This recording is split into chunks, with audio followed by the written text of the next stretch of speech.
Hey, so Mike Austin did it, Ben Hogan did it, and in today's game, Victor Hovland does it, Dustin Johnson does it, Colin Morikawa does it. So that's a lot of bona fides there for one little move. It's called the motorcycle move. You may have seen it in their swings. Is it for you? Well, got to understand it first. So right after this, let's talk a little bit more about why you would want your wrist to look bowed like this in the slot. Stay tuned.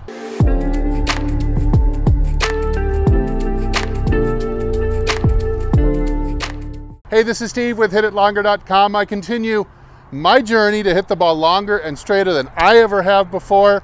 I hope you get enough value out of this video to hit like and subscribe. All right, so kind of an anomaly you may have noticed if you like to study swings in slow motion, or maybe people have talked about this, is a particular position with the left wrist, or the lead wrist, in a right-handed golfer, halfway down, possibly even starting at the top.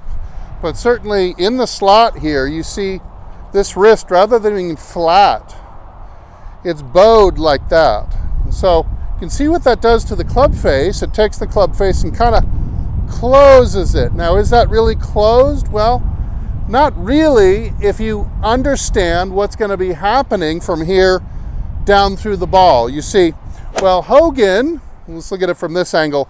Well, Hogan may have been drawn to be maintaining this angle, which he didn't really, at impact with the raised wrist like that. There's only a few people that I've seen actually maintain that kind of raised lead wrist like that, but definitely the club face, I would call this more square to the arc. However, you better be getting rid of this, call it a motorcycle move, because vroom vroom, right? If you want to hit the accelerator, you turn like that. So you'd bow the wrist down.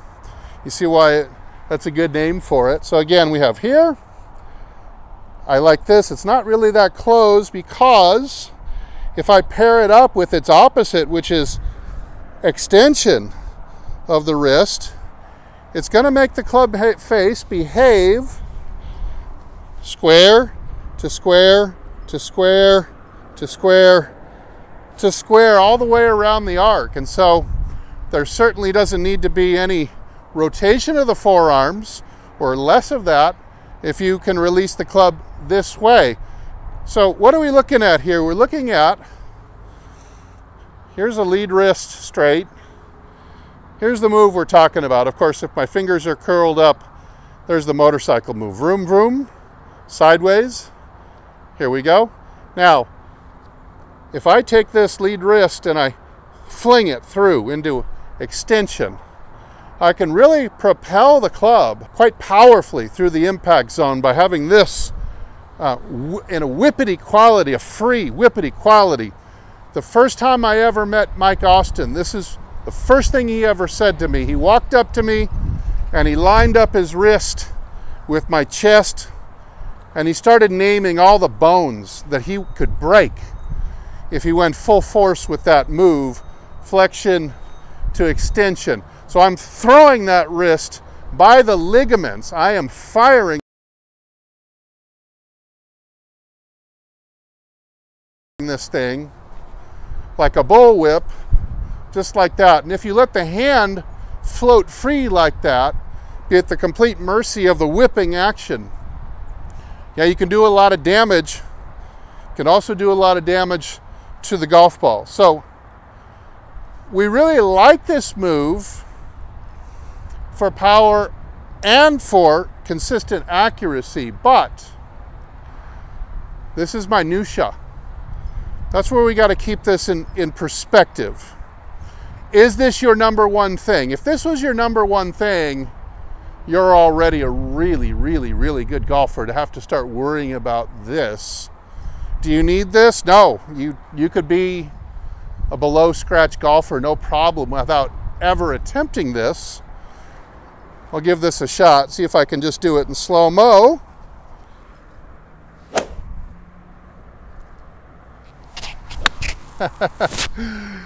I could tell I did it too early at the top of the swing, the way you would do it is you'd have a neutral wrist at the top, and then if your wrist is just free flapping, it's almost like gravity's doing it, like that. If you're in the process, you'll go here and then here. I won't waste your time. I'll give it one more quick try and see if I can do it the right time. I got a little bit of in there, I think. We'll look at it in the slow-mo. Felt pretty good. It was a little bit weird.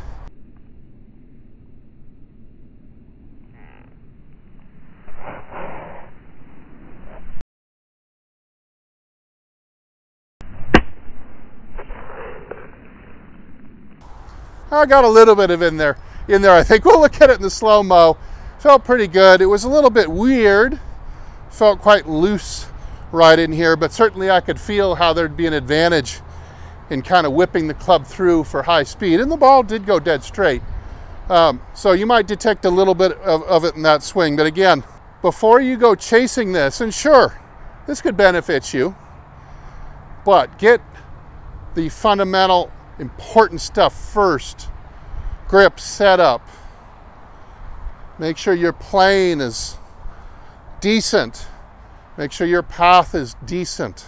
Get the other fundamentals down that are probably more important to your game.